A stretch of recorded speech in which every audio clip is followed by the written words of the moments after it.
So here I am just flaking the rope out and getting things ready, tying on my anchor and then clipping out my anchor to the clip stick. This is quite an unusual one because the anchor was like the first bolt on the climb.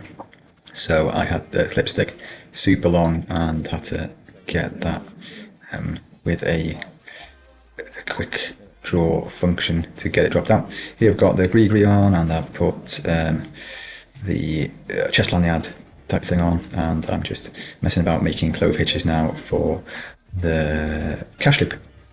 So obviously the cash loop here is super short, so I have to make the next one, so probably a couple of meters on that, then just practicing that single-handed clove hitch and getting them in sequence on the harness.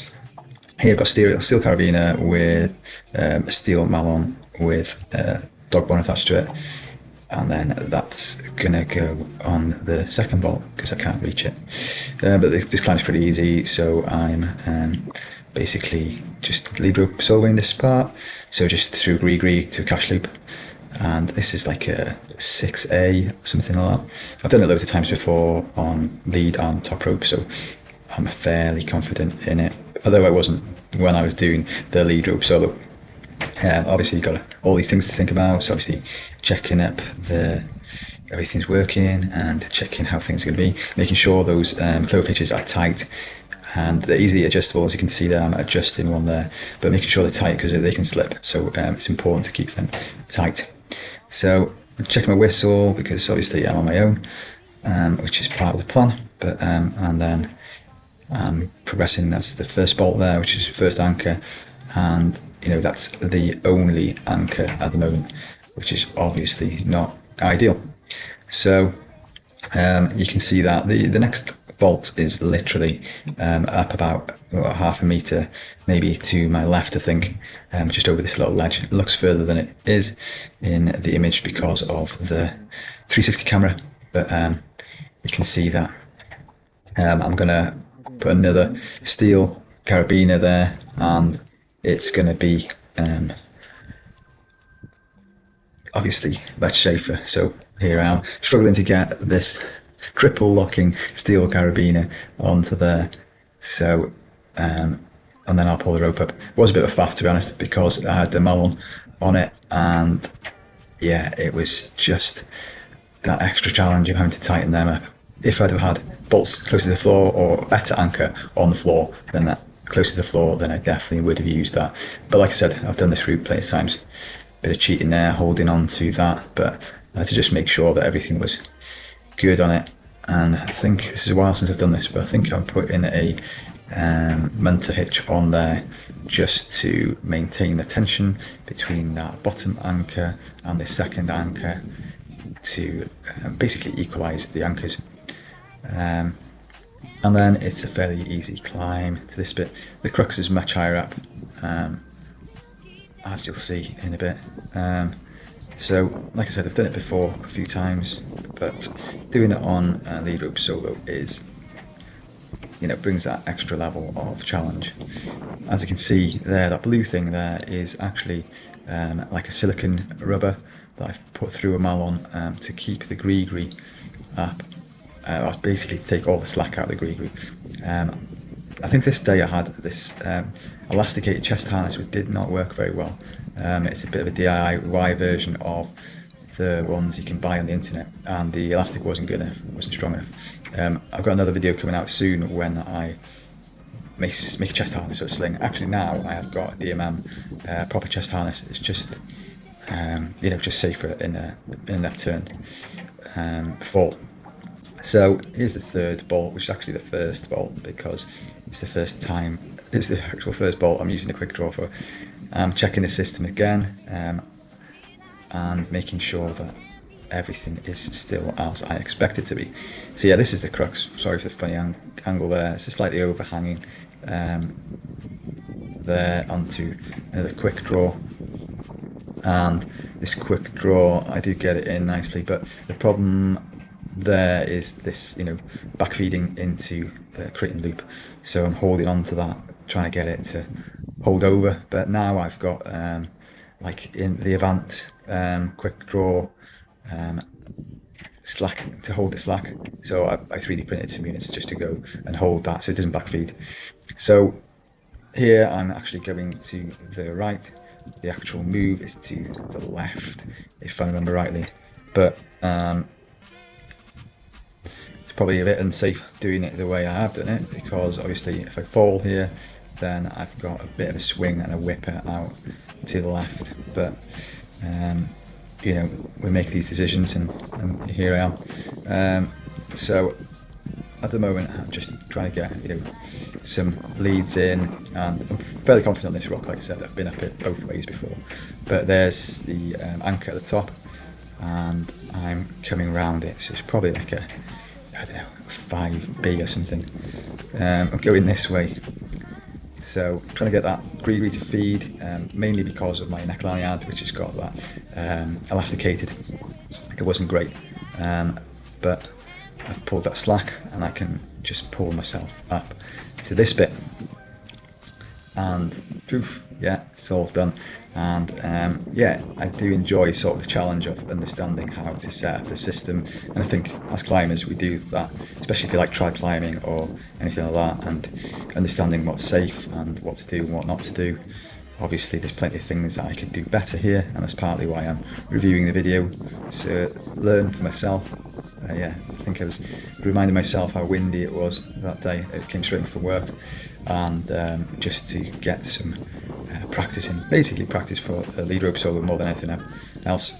Pulling the rope up, and last time I did this, I top rope soloed it and got some advice from some guys on telling me how I should have put Alpen butterfly with a carabiner, which I do on this time, which is much safer, because it was sketchy one time I did it when the Alpen butterfly nearly pulled through.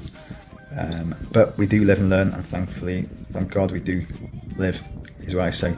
As you'll see later on, I do some very bad mistakes. That's partly why I made this video, to show people how easy it is to make silly mistakes as we're like slightly stressed or unsure. Probably not unsure, because I was pretty clear on what I needed to do. It's not complicated. It's just that when you're up there and you know you're making sure that you're clipped in, you've got a lot to think about. Things are, you know, it can go bad very, very quickly. So I do try and check the system each time, check it as you load it, and as you can see now, I'm clipping up the Gri Gri, and so still on the anchor, so everything's good. And as you can tell, I'm questioning the way I'm putting the rope in here, and that little blue thing is the thing I need to keep the Gri Gri safe. But because I'm actually abseiling off this, the Gri Gri is on different to how I had it when I came up it, and this is where things get a bit sketchy. Not just a bit sketchy, actually quite a lot sketchy, as you see, and some of you might have noticed already that the Gri Gri is actually on the wrong way round. The Gri Gri is now not doing anything, and as you can tell by watching myself here, is I obviously think there's something not quite right, but for some reason I still don't pick it up. It's actually quite insane to watch it, because I'm obviously checking the system to see if everything's correct, as you'll see, and I check to make sure that the Alpen butterfly is not going to pull through. I'm just getting myself off. I'm on a ledge anyway, but making sure everything's good and tight. I've got a locking carabiner on there, nothing's going to pull through, and here I'm checking the Gri Gri. So I should be pulling that now, and it should be checking that it's locking, because definitely we should be checking and loading up the system every single time before we change from one system to the next. Put the prusik on here. You know, that's a sling that's wrapped around my waist with a HMS carabiner, which is what I was using for the clove hitches, and I'm tensioning up. I'm here actually looking at trying to pull the tensions to see. I'm trying to find something's not right. I can see I'm faffing with it, but yeah, I still don't realise what I'm doing wrong, and continue to go and abseil off the edge with the Gri Gri on the wrong way, as you can tell.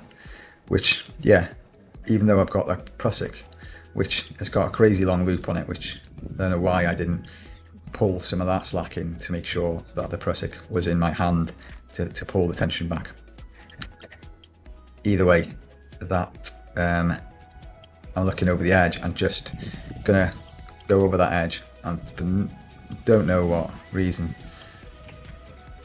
God gave me the idea to look at the system again, and here I pull back, and I think I realised now what I've done wrong.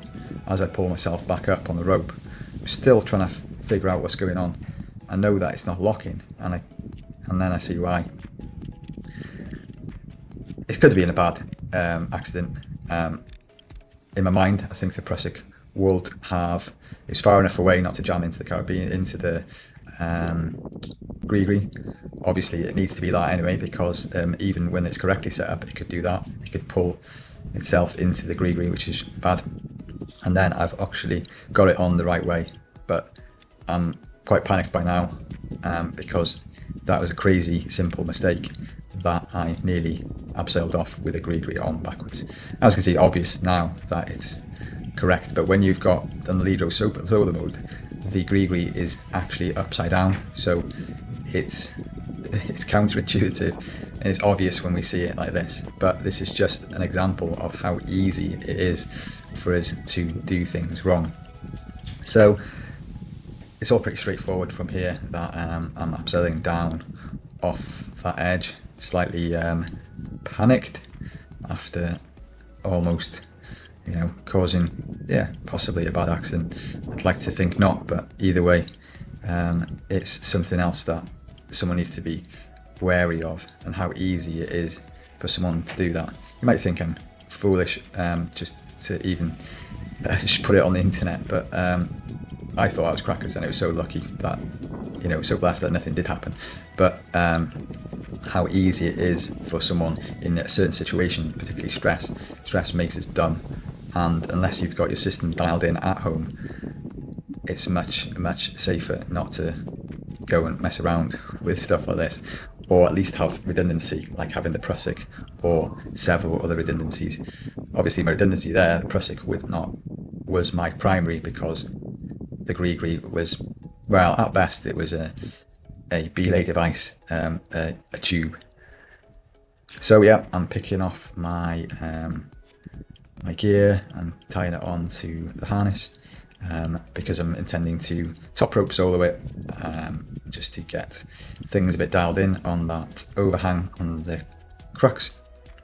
And that's what it's about. A lot of it's about understanding the system and understanding backups and understanding rope work, and as Andy Kirkpatrick says, about cragmanship and learning stuff that you might need for alpine climbing. And sometimes you go on your own, and I quite enjoy the challenge of working it out. It's like a challenge of getting up there safely. So here I've got 2 microtractions and a weighted bag to hold the tension. A lot of people don't like the 2 microtraction idea. To be honest, I haven't got a problem with it. I've got 2 silicone bands in between the microtractions, and that maintains a gap between them, and that stops them from fouling each other. The failure mode is the same on both, so if I had a piece of fabric or something that pulled into the top microtraction, it could happen to the bottom one, and then I've got 0 redundancy, and this is all very true. But I'm willing to take that risk. I probably should buy an Edelrid Spock, and I probably will do one day. So yeah, here I'm just going up the route. It's actually quite a nice route. There's a bit blank down the bottom here, then there's a nice step, and then as you work up to the top with that little bit of an overhang, and it's just nice to get out in your local quarry. This is probably, 20 minutes from work. The weather wasn't great, but actually just wanted to mess around with ropes and anchors and understanding how things work. I'm not sure what's going on here and why I stopped. I think I'm just checking out to making sure that the system is locking correctly. Obviously better to do that a bit closer to the floor. So yeah, that's coming up to this shelf again. and I think this time I do go over the yeah, I'm just contemplating it now. So yeah, I'm gonna go left. I think I needed to hook the rope over the top, so I put my my rope on to the quick draw, the bolt here, to just get that hooked over the top and line things back up, and then get on with the climb. But yeah, it's a challenge to get out. I've watched a lot of YouTube videos on it. There's lots of different methods of doing it, lots of safer methods possibly than doing it like I'm doing it.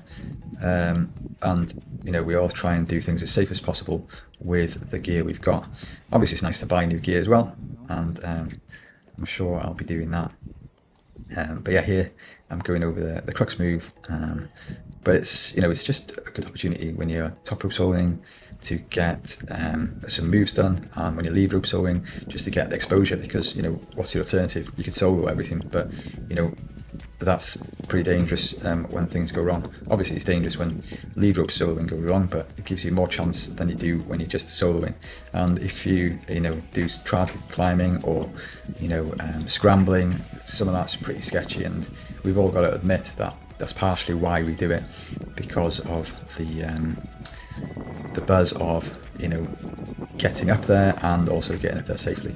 So yeah, that's the video.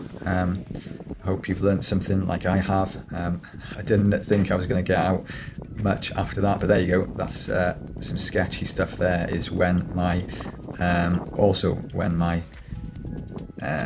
Alpine butterfly pulled to the rings, so I should have put them again through the actual bolts in the rock and not through the eyelets. And if I hadn't have done what the guy had said to me to do with the Alpine butterfly,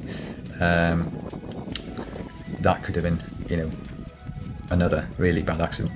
I should probably give this up, but if we all gave everything up, then we do mistakes, then we'd get nothing done. So yeah, I'll just leave it there with that, and like I say, lessons learnt as we progress, and hopefully get opportunities to make things safer for ourselves and learn from our mistakes, and maybe show people along the way how easy it is to make relatively simple mistakes.